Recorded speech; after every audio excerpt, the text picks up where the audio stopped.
Hello friends, welcome back to my YouTube channel. In today's video I'm going to show you how we achieve this simple Ghana weaving braid made by my friend without collecting a dime. And if you want to know how we achieve it, stay tuned to the end of this video.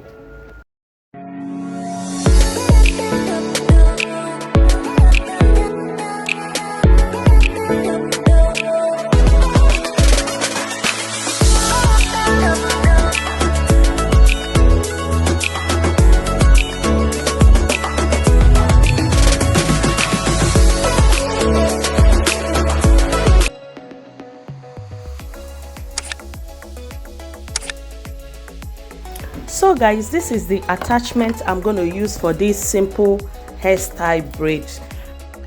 Guys, to be sincere, I'm that type that I don't like braiding my hair because of time.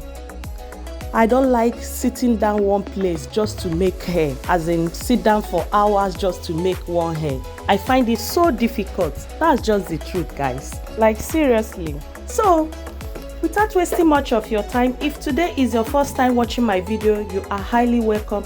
Please let's be friends by subscribing to my channel. Turn on the notification bell so that you don't miss out whenever I upload new videos like this. I normally upload videos on weekly basis, and if you're my OG returning subscribers, thank you so much. God bless you. Don't forget to share your thoughts at the comment section down below and continue watching. Please don't forget to check out my other videos. At the end part of this video, there will be an end stream that will pop out. Please, you can as well check it out. I mean, there will be a video that will show at the end part of the video. Yeah, so continue watching and hope you enjoy watching this video as much as I do filming it for you.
Yo.